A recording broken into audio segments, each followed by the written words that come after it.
Welcome to the Uplift Chronicles, where we journey through the powerful stories of those who inspire, uplift, and make a difference. I am your host, Kofi Dake. In each episode, we dive deep into the lives, accomplishments, and the diverse backgrounds of remarkable individuals, particularly those of Afro heritage, who are changing the world one story at a time. Whether you are seeking motivation, connection, or a celebration of culture, you are definitely in the right place. So sit back and relax, and let's explore how lives are being uplifted both in Africa and across the globe. This is the Uplift Chronicles. We have an honor today to have a special guest in our midst. Our guest for today is Balfour. Balfour hails from Jamaica and now resides and works in the USA. So Mr. Balfour has rode through the ranks from being a police officer to now working in mental health in the U.S. Army. Welcome to the Uplift Chronicle, Mr. Balfour. Thank you, Kof.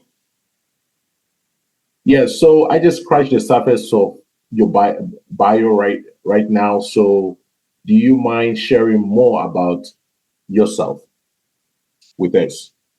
So as you just pointed out, I was born in Jamaica, grew up in a little rural district called Harton Grove, Ramble, and grew up with my grandparents, and they were like farmers. My grandfather was a farmer. My grandmother supported and played the role of taking care of the house and worked too a lot. Both of them worked at an agricultural school and did basic common line jobs. I mean, just to put it that way. I mean, so my grandfather was a farmer there. My grandmother was worked in the pantry, where washing up the plates and so on. So humble beginnings, really, is what I'm saying. And of course, went to some schools there: primary school, high school, and then from there I transitioned into the police force. Went to the Jamaica Police Academy at like age 21 or 20, somewhere thereabouts, in 1989, actually, and then. I had a career in the police force of like 17 plus years. And then transitioned to US in 2006. But before doing that, I did other things. A lot of what I did was, community involvement. I played soccer a lot. I ended up coaching soccer, so I did that. Within the police community division. So, we would mobilize communities and use soccer and coaching soccer with teams within the communities as a way of building partnership with the police and the community. And this was Jamaica, right? Yes, that's Jamaica. And then also did some of my music that I'm doing now in the form of like dub poetry and so on. So poems in a rhythmic format, and DJing, as you would call it, a la like the Buju Bantans of the world, the Capitan Sizzler. So formats like those, and then formats like Mutabaruka, which is a dub poetry form. So the dub poetry format I would use within the schools. So I would put on my police uniform and would DJ, do dub poetry, dub poems for students. And that will help to kind of sort of build that relationship, to build a bridge between the young folks and the police. Yes. So those are some of my highlights in Jamaica. Right. Yeah, and thank you for that. So I did tell the topic your involvement in music, and I think we'll talk about it also in depth during this interview. Yeah. So how was the transition for you moving from Jamaica, different culture, and coming to the United States? And what actually motivated you to get into the U.S. Army? kind of answering this from a perspective of a person of color, a black man, and stuff like that. What kind of challenges did you face? Mm-hmm. Right. So I was married at the time. At the time when I left Jamaica, I was married with 2 sons, and I still have 2 sons. Obviously, they're older now. In a committed relationship now, but I'm not married as society would have it. So, divorced twice, married, divorced twice, actually. But I mentioned that because, there was some economic issues with. So my wife at the time was a teacher. I was a police officer. So there were some economic issues because, even with the 2 of us jobs put together, we really could not sort of make it as how we wanted to make it. Adequately with, building a home, we struggled to do that, and for the kids and everything. So that when the opportunity came to leave, so those were that was one of the main issues for, looking at searching for a better economic opportunity was one of the motivating factors for sure. And then also fed up with the disappointed and frustrated with the direction of the police force at the time. I guess it is universal because not only Jamaica that's struggling with that kind of a focus, but our lack of focus on community building or partnership building. But here in the US, I think that's the issue too. So I was frustrated with the fact that I would be focusing a lot on building partnerships with the police and the communities. And then the top brass of the police force wasn't on the same page with me. So when I would have meetings with them, they would be brushing off some of the reports that I would be bringing to them and not seeing that as important enough. And so I grew more and more frustrated with that. So a combination of those 2 things, and then when the opportunity came to transition, then I just took it. Yeah. So that's a good point you brought about, because many a times we do think that some countries do not have problem, but that's what just kind of it highlights that every country has its challenges. So when we talked before this podcast, we talked generally, and we saw that you have a lot of experiences and stories to tell, and we said we'll talk more. We'll talk about your career, your uplift stories, and then also your involvement in football, which in the US people predominantly call it soccer. And then also your chanting music. So we'll kind of have like a free flow on this, and we'll touch different aspects of your experiences. But one question I had was, how was, I know you do a lot of mental health in the U.S. Army as well. So how was that transition from being a police officer to into that? Were there some skills that you transferred from being a police officer, or why didn't you just decide to be like maybe a police officer in the United States, but decided to go the route into the U.S. Army doing mental health? All right, so it's yes. So the transition, it was transition to mental health, and so I do mental health both as a civilian and as an Army officer now, as a reserve Army officer. So the transition took place over a period of almost like, so the transition first to nursing, because I became a registered nurse first. And then after that, then I started to work on my bachelor's. And then at that time, after completing my bachelor's, then I found out that I was qualified to become an Army officer, and that was, the reason why that actually motivated me. And then needed some help at the time as someone that's starting over from a third world country, so to speak. So the Army helped out with my tuition, my school tuition, and gave me a stipend, and so that was also one of the the appealing factors. And then also for me to help with Army veterans and soldiers who would have had or who were having negative reactions to war times and war environments and other kind of challenging issues within the Army.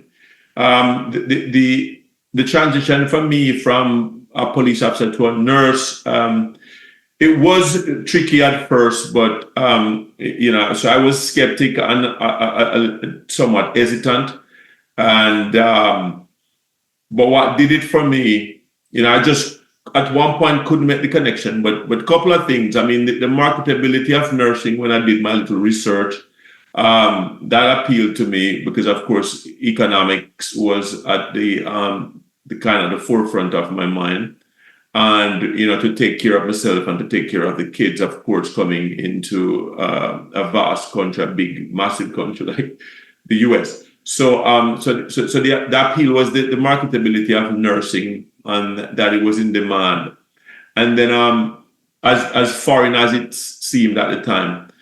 And then I kind of made the connection that I compared the two values. So as a police officer, I would say to myself that, as a police officer, I would help a lot of people. And that was one of my main things and main reason why I love being a police officer, because I pride myself on helping people. And then when I looked at nursing and kind of, imagine the profession and what's one of the main pillars of the profession, I realized it's the same thing. It's just in a different way that nurses help people. So I use that common thread to bridge that gap, or to cross that intersection, if you will. And so those are the two things, that helped me to sort of make the decision to transition from law enforcement to health. Right. That's okay. That's great. And it's good that they kind of share that story, because many of us have had the challenge when we moved to the United States to kind of have a transition, and many people I talk to just have different ways on how to deal with it. But it's good to share that so that anybody who comes in you can at least learn from some of the experiences produced. Right. I just wanted to add quickly to complete answering your question. And so in nursing, there are two main components among many components within nursing, because there's lots of areas within nursing that you can choose to take up some areas, specialized areas. So but there's a medical aspect to nursing, and then there's a mental health aspect to nursing. Those are two of the broader areas in the field of nursing. So to transition, initially when you join the nursing corps or the nursing profession, you have to, it's automatic that you become a medical nurse. So I did that for briefly because I had to do that. And then knew right away that, the medical nursing, which is a very technical form of nursing, that it wasn't for me. And I became more interested in the nursing profession when I realized that there was something called mental health nursing, which I didn't know at the time. But when I found that out, then that actually, gave me more motivation to push further.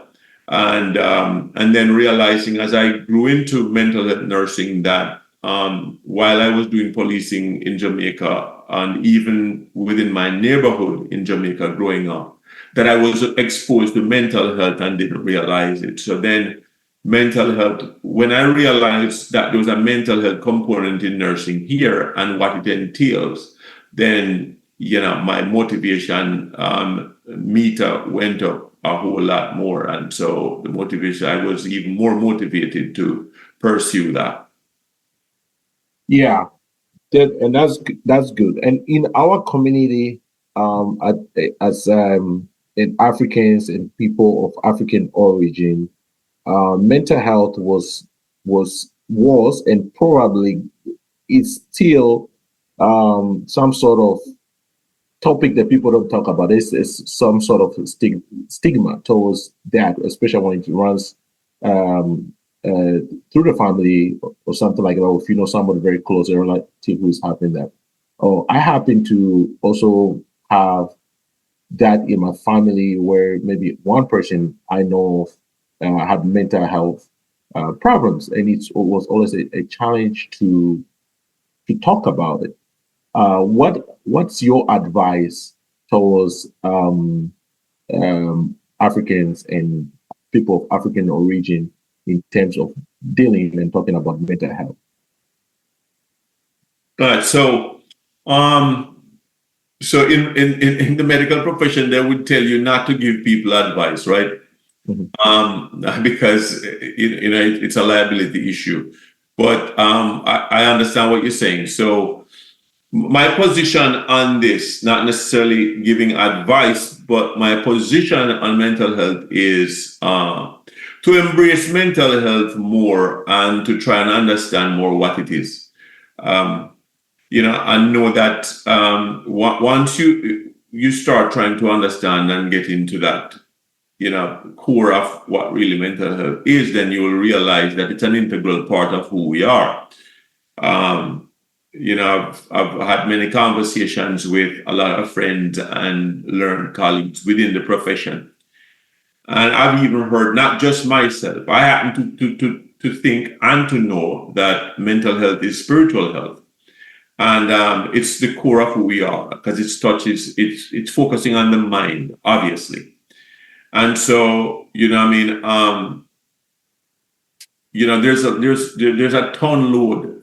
There are a ton load of phrases that would, coin the importance, that would actually create a picture of importance of the mind, and as it relates to, tools that we need in life to make it, to be successful.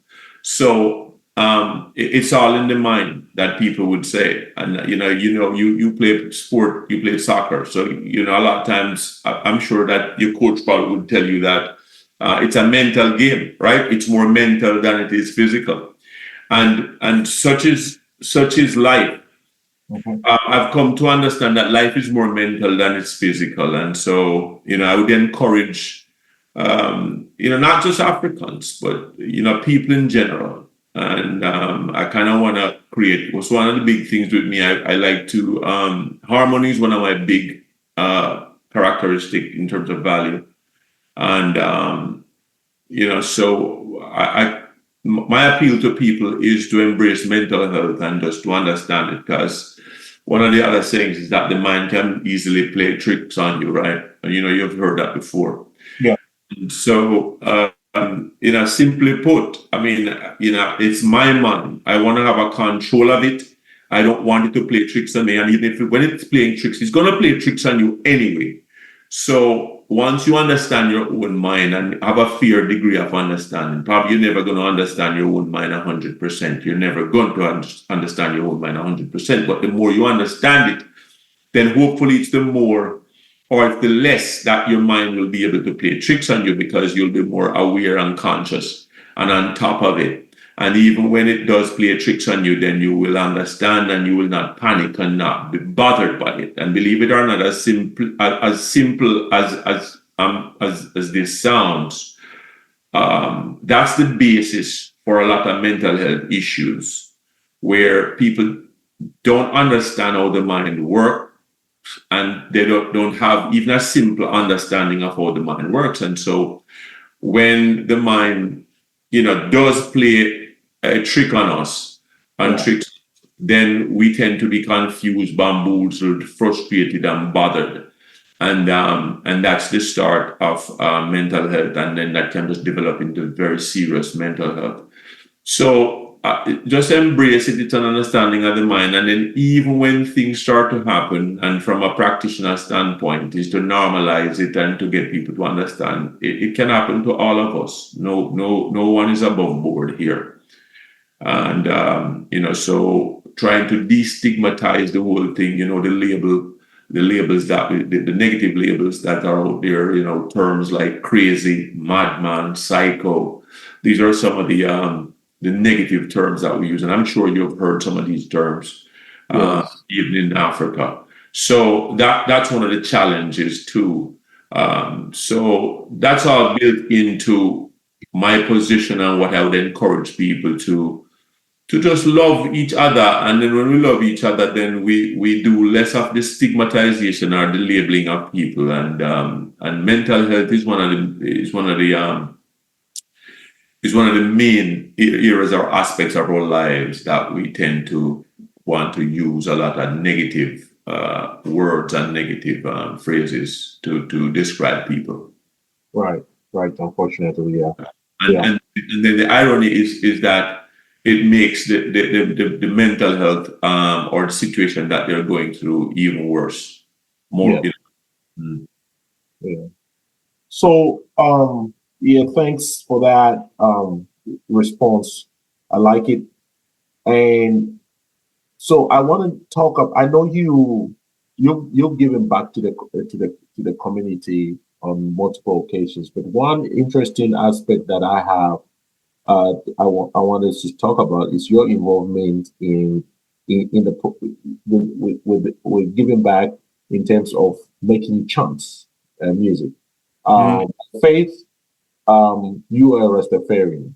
So how did you come about with that passion on trying to combine your faith, your principles, and then also music to bring awareness to the youth? Yeah, so that's a powerful question. I like it. I mean, I'm not even sure I can answer that, but that's So that started from youth. So from a youngster, the way I was raised, in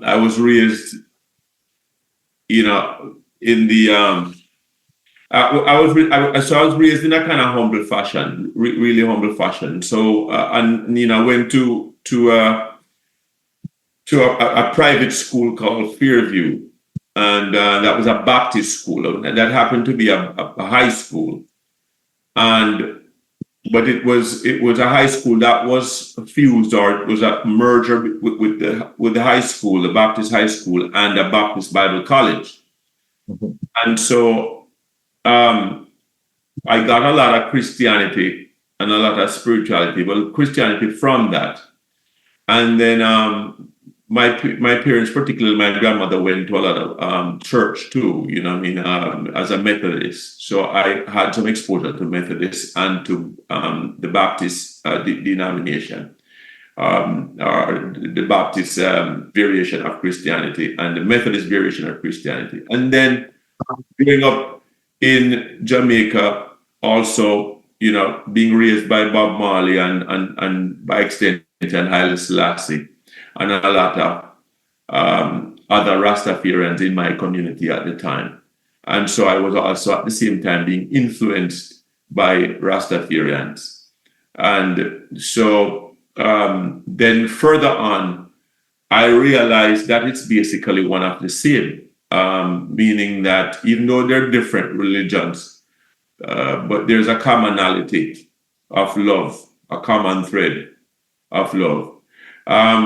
The transition for me, so I incorporate concepts from both religions, but Rastafarian, I emphasize more, tenets of Rastafarian and use more tenets of Rastafarianism to kind of sort of guide my life,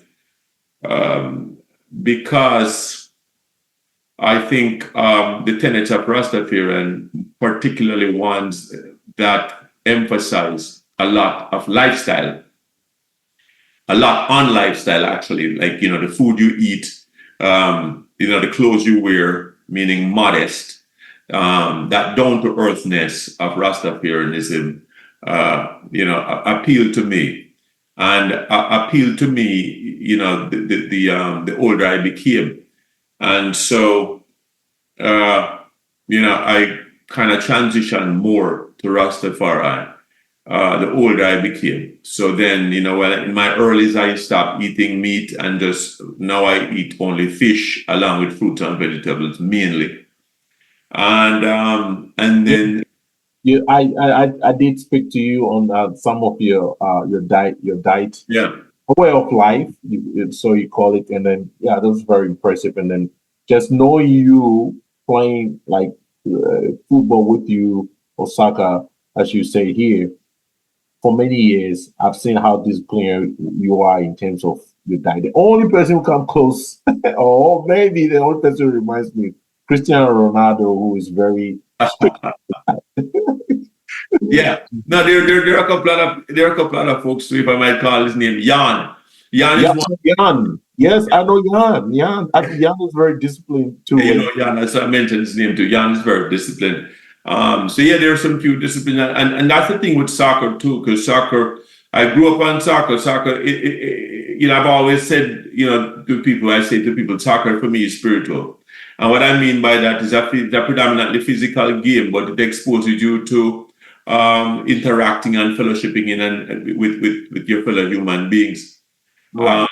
in ways that you wouldn't ordinarily get the opportunity to do that in a normal course of life. And so you would make physical contact with people. You'll be negotiating conflicts because it's a physical contact sport. And we're on the field as seeming like we're going to like have fisticuffs, and fighting and all these kind of things. And then like heated verbal battles, and then at the end of the game, always in my experience, personally, I try to at least make amends if I thought that during a game I behaved in a way that was unbecoming of me with another brother of mine or sister for that matter, because at times we play with females. So soccer, has taught me a whole lot about life. Yeah. So so to incorporate, and then music. So the Bob Marley reference, particularly along with other musicians and reggae, pioneers. That's really. And Bob, I've listened to a lot of your chants, and there's one on live that I really like. I think I have it here on my phone here. Let me see what I can just play that. Get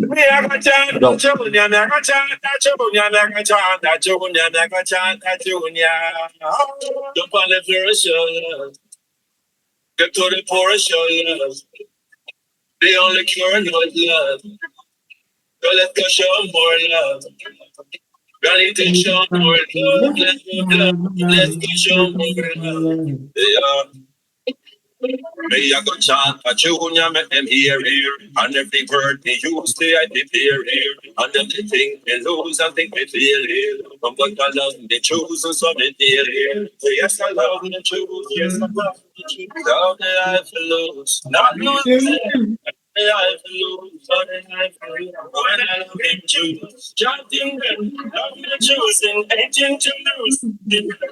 Bob, you're really good. You're really good. Actually, there is also another one that I listen to a lot of them. I know you posted on some of the another one also. You went spiritual on this one. I just want. Only in the house of the Lord I'm strong. Only in the house of the Lord I stay. Only in the house is where I love life the most. That is my only house. Yeah.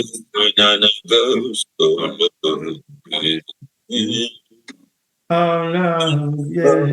You like nothing, no matter how you feeling. For another challenge, you don't have to. You don't forget, no matter what is happening. Because I love you, but they gave me only make up the soul. Oh, I praise you.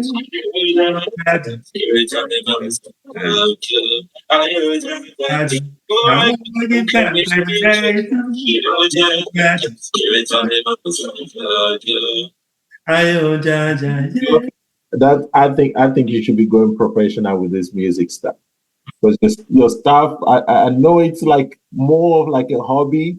Like every time you post one joint on that platform and I listen to it, it's just sound like a professional musician, which I believe you are. So maybe you should get out there, and maybe if there's any people in that industry listening to this podcast here, maybe to be a good platform here also to kind of put your name out there. But I do know that you do have some social media that people can follow you also on some of the work you do in terms of music. I know we're going to talk about soccer also, but where can people get this music? Yes, so people can get the music on so Love Chant and Rant. So it's Balfour Gore. So BALFOURGORE. Yeah. And that's my full name. So I don't use any kind of handles or anything like that. So it's Balfour Gore at Love Chant and Rant across the different social media platforms. So whether it's YouTube, TikTok, Instagram and Facebook, those are the main ones. So obviously, it differs across platforms. At YouTube is where you get the full repertoire in terms of the different, all the chants recorded, in the studio and and done officially in a professional manner. And distributed through DistroKid and available on different platforms also. So Apple Music, Amazon Music, I think Spotify, Shazam, all the music platforms. The chants are available. All of these chants are available. These and many more, as you have alluded to. So again, Balfour Gore. On YouTube at Love Chant and Rant. So Love Chant and Rant is the almost like what you call what we call it now, a logo, and it's the mantra that I'm using and I have used and will continue to use to sort of lead the way. Yeah, it epitomizes the energy. So it's love, and then chant is a purposeful. Musical, yes, genre, and then rant, like kind of what we're doing now within this interview, to kind of sort of explain, to converse with people, to interact with people, robust conversations, and to explain to people to understand me more, understand where the music's coming from, and to share with people more, and for me to understand the public even more too, Yes. Thank you, Love and Chant. So yes. Balfour is again BALFOUR Gore GORE. Yes. Yes. All right.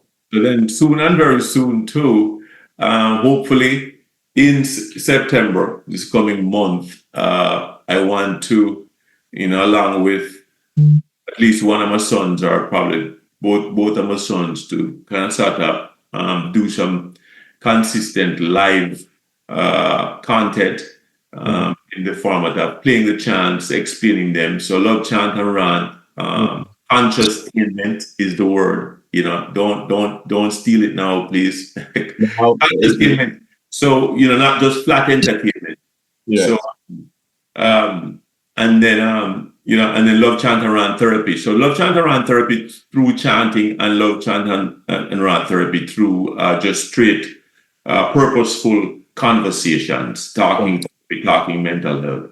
So we want to kind of build that and keep, because this is the era for it. I mean, with young people gravitating to social media, using social media as the platform to build relationships even more, and that's kind of the way they're influenced, because they're always on the phones and always on the apps and so on and so forth. So we want to kind of reach out to them where they are, and to help to influence them in a positive direction. Yes, because I've listened to your music. It's very clean. Yes. Love and spiritual oriented music. Yes, Love and Chant. I like that. So talking about soccer for football. Yes. So I have known you to be one of the biggest Arsenal fans. So do you think this year you guys will be winning the title? Or what does it take to beat consistent and faithful is not bad. I'm hopeful. I think it's the way to put it. I'm hopeful that we can go ahead and win it. It's possible.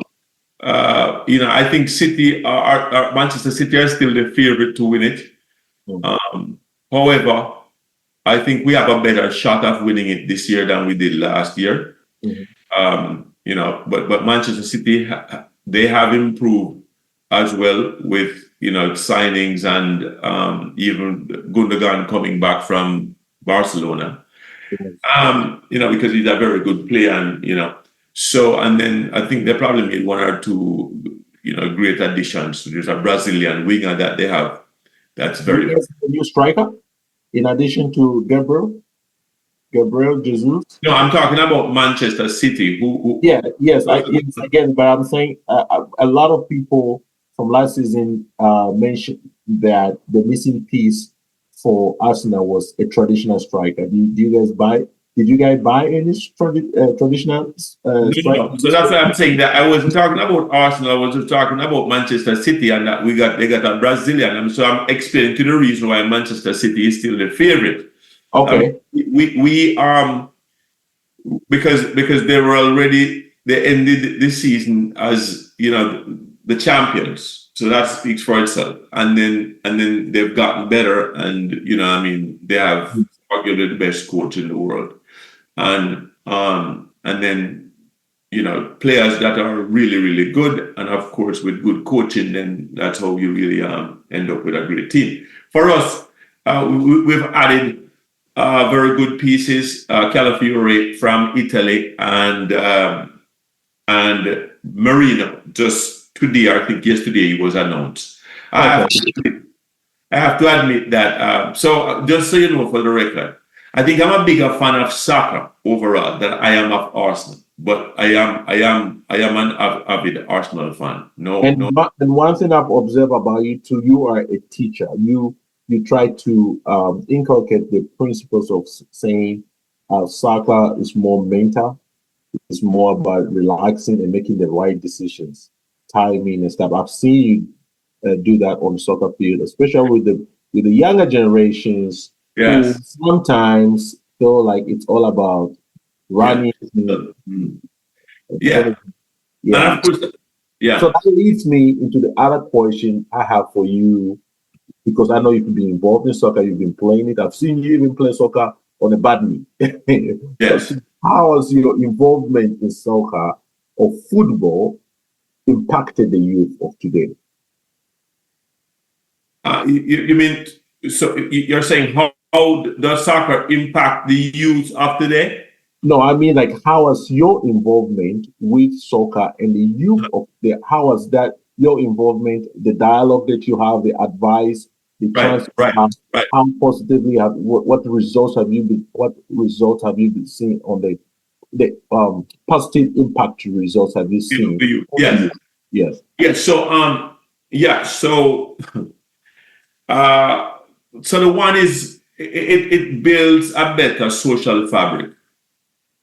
By that I mean, so for example, many times, I'm 55, right? Many times, countless times, I would have been traveling throughout life, going here or there to work, just to the shop, to wherever. And I would run into people, and tons of people. And lo and behold, most of these people, not most of them, but quite a bit of them, are people who I would have met on the soccer field. And they recognize me from playing ball with them, because I try to play ball, in whichever community I am. So when I was in Jamaica, I was visible within the community basically through soccer. And then sometimes as a chanter on the stages and stuff like that. But soccer has been one of the main vehicles for me to be visible. And to be visible, when you're visible with soccer, then, the kids and the youth and the youngsters know that you're level with them, because you're out there competing with them. you're having fuss and conflicts with them, and then you're able to resolve your conflicts. And at the end of the game, most times, if not all the time, then we're friends. So, Yeah. The ironic thing about soccer, I've noticed that, on the field, people seem to be like enemies on opposing sides. But as soon as that final whistle goes, there's handshaking, there's coming together, there's, friendship, building and everything else. That's good.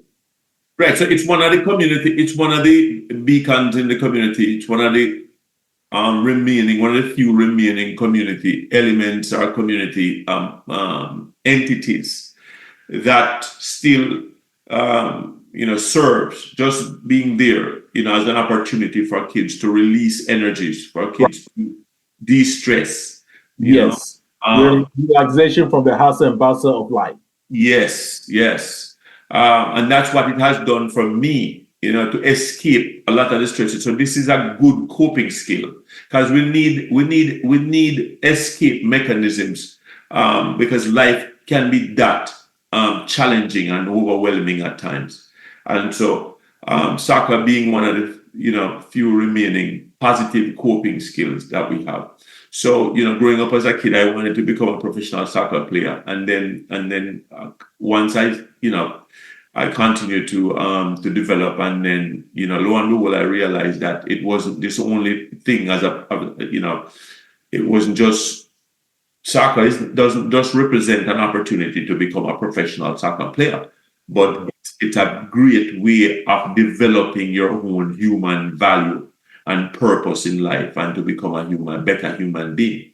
And so it has shaped me, and it has helped to shape a lot of other youngsters and older people just like myself who have remained with it and continue to use it. So I think it's important for us to not to follow soccer blindly to the part where it leads to a professionalism or a professional aspect where you can earn from it, and not be blinded by that, but to also be balanced and understand that it serves as a very good, effective vehicle of shaping human beings and helping to develop and produce decent human beings, to people who are able to socialize better, to understand conflicting situations,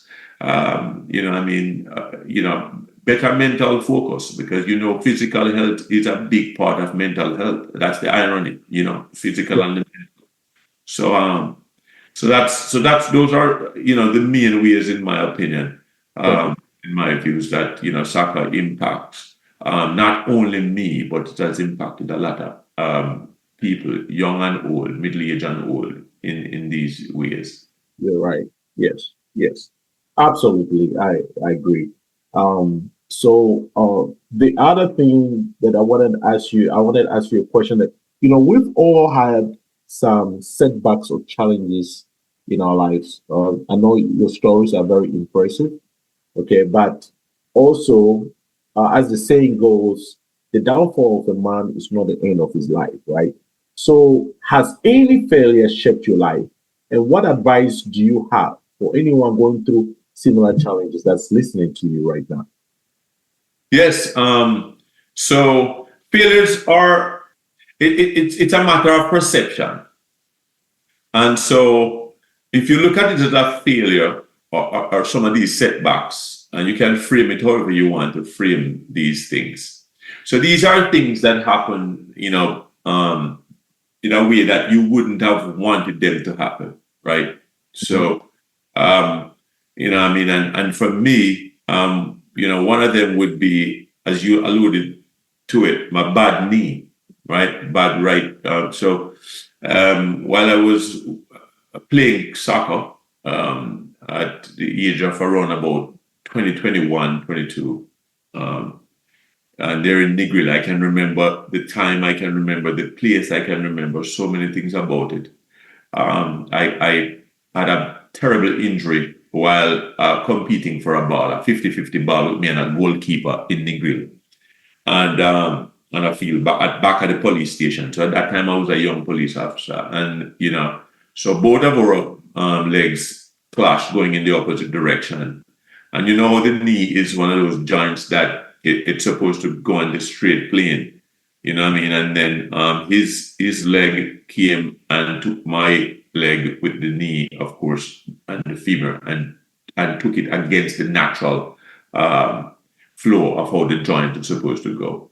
And and then so I had a fracture. So my femur broke in 3 places. And I didn't even know that at the time. You know, it was, you know what I mean? So I did, I would probably say not probably the best thing I did at the time, but I hobbled. I went, and briefly the doctor probably looked at me and suggested that I should have gone into the hospital. And I just went home and stayed home and did the good old rice, rest, ice, compression, elevation, and stayed there for 3 months. And then went back out after that on my walking stick as a police officer. I was at Marine Police at the time. So that's one of the big setbacks, if you want to look at it like that. And I can see it like that. You know what I mean? And that's kind of the only one per se. I mean, there were some challenges of like, education. The fact that I didn't, so the other one would be the fact that I didn't follow my grandmother's advice and forceful directive as a little kid growing up to take school seriously and education seriously. That was another one of my challenges, that I had to come back to the United States at 36, 37 and relearn, you know, and retool educationally. You know, and then with my health and my focus on health and spirituality is one of my ways of combating what you'd call a so-called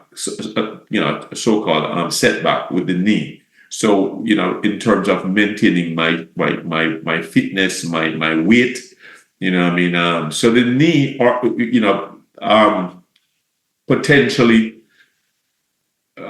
potentially seen as a setback.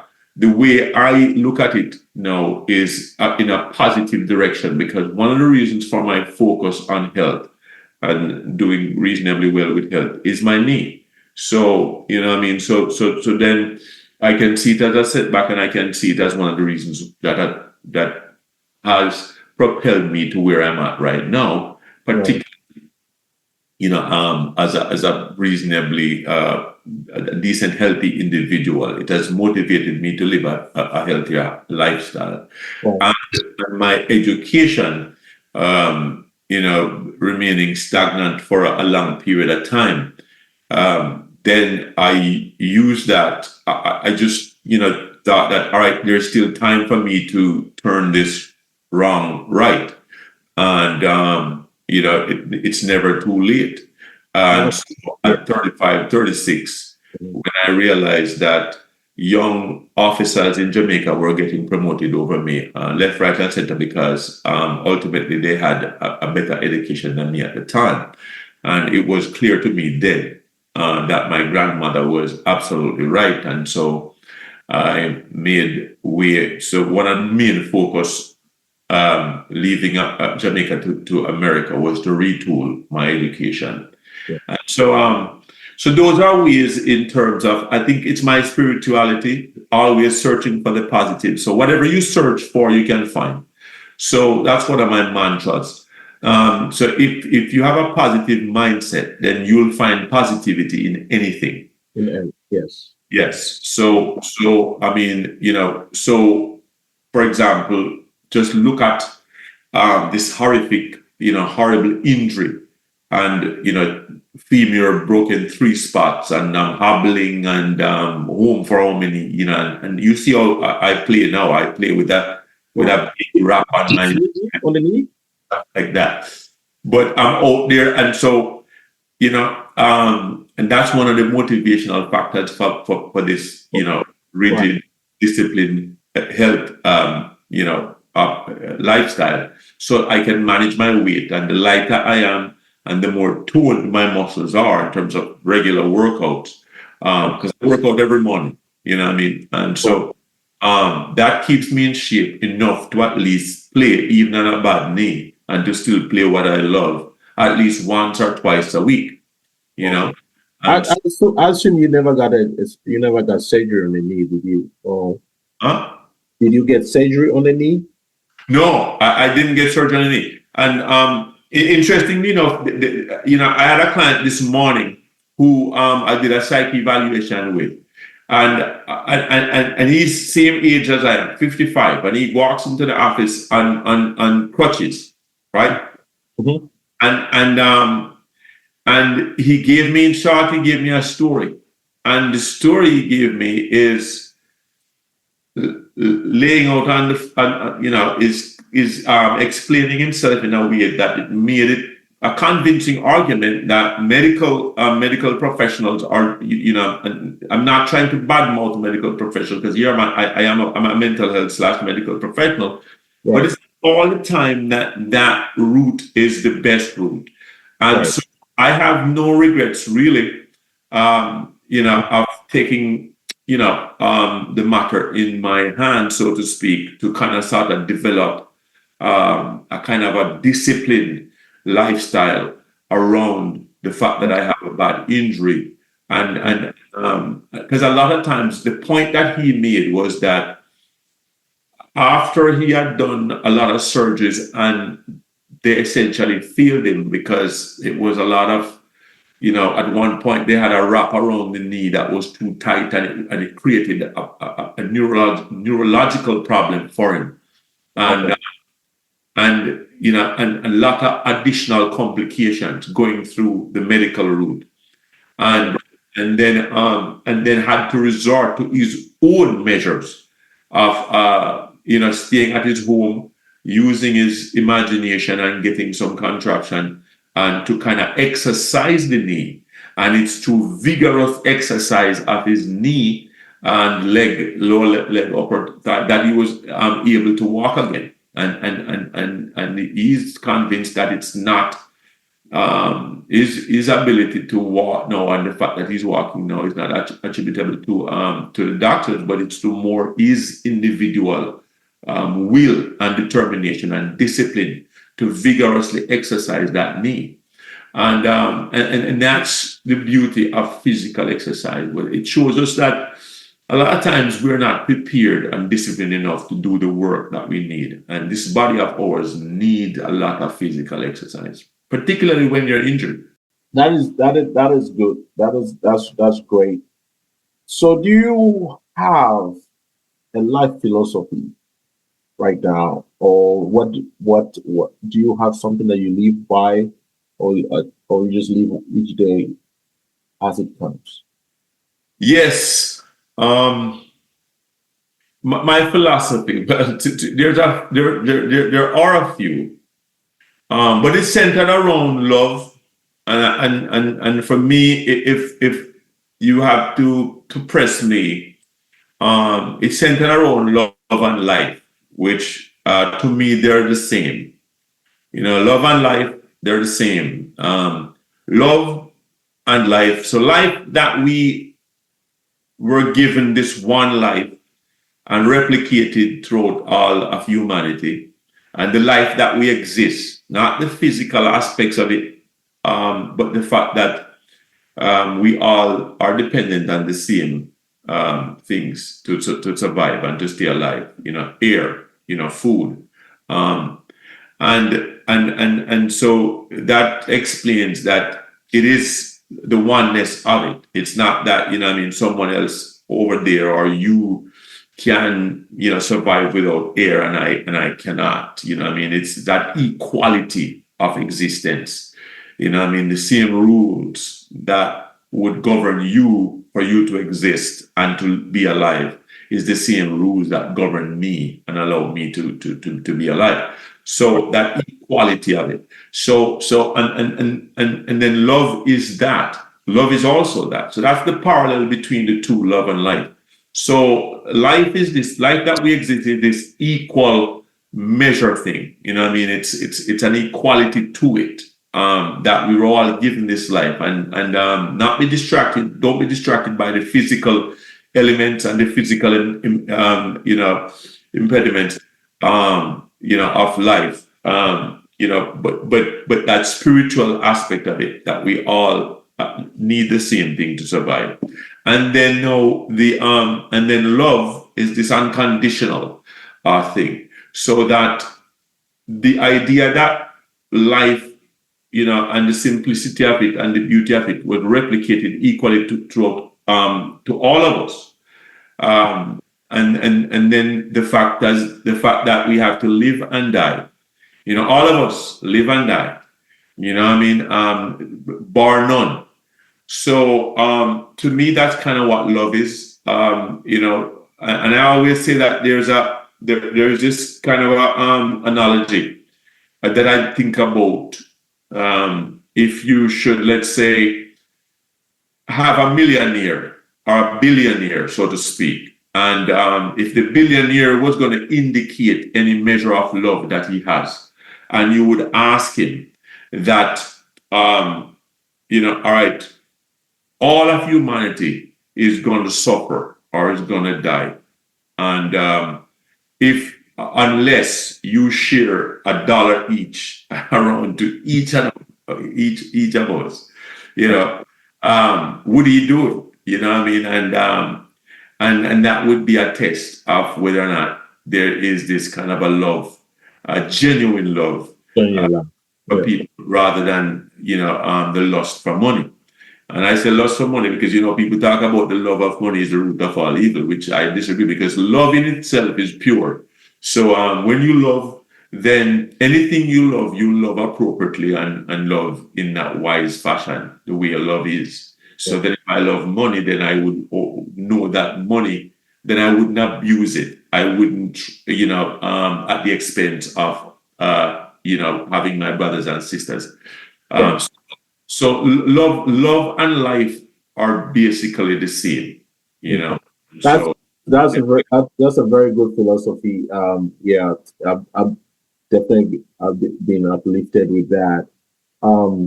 So in view of the time allocation that we have, but before we go, I have two things that I would like to ask you.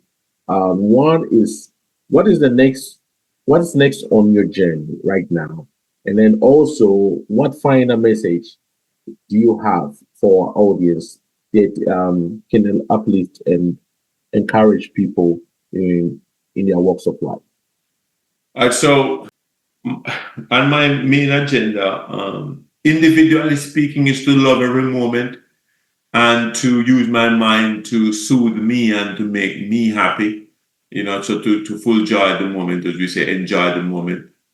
And how I do that is to stay in the moment and to just say love, just love everything, because love doesn't have to agree to love. So I can disagree with you, but I love you nonetheless. If you are my son, so whether or not you did something that I disagree with, you're still my son, and so we're spiritually connected that way. So that's my individual mantra that I use, and that's the goal, to be more disciplined along those lines, and to not to be a prisoner of the moment, and to allow physical situations and life scenarios to sort of pin me down and to take away my emotional stability. And that's so easily, that can happen so easily to us. And then collectively,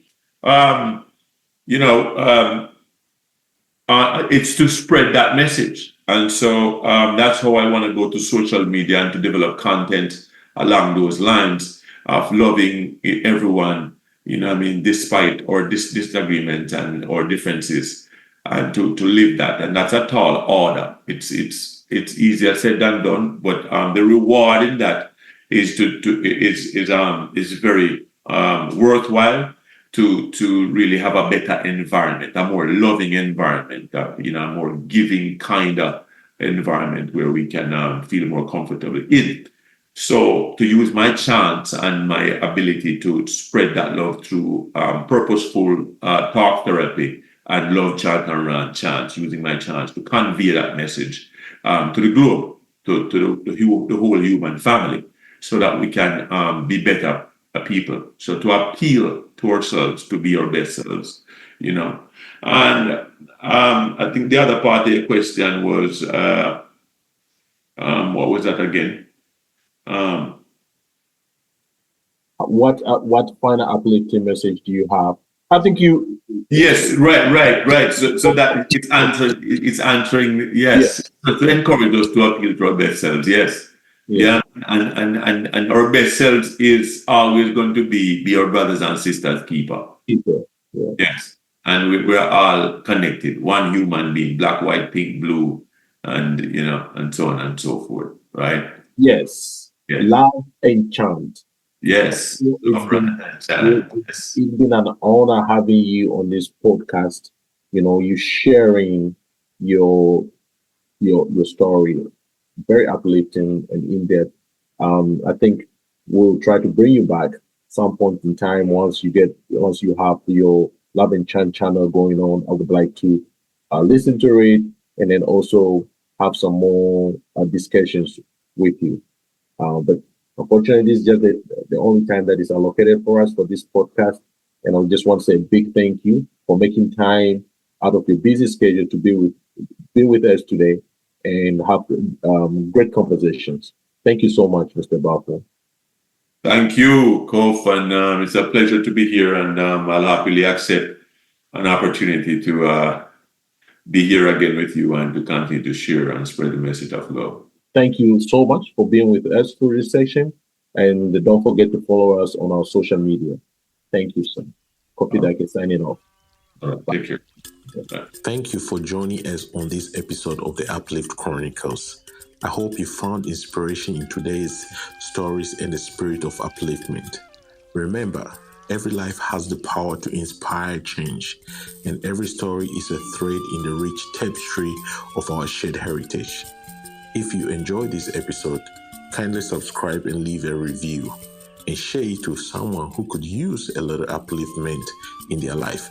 Follow us on social media for more updates and join the conversation. Until next time, keep uplifting and stay inspired. Signing off, this is Kofi Dake.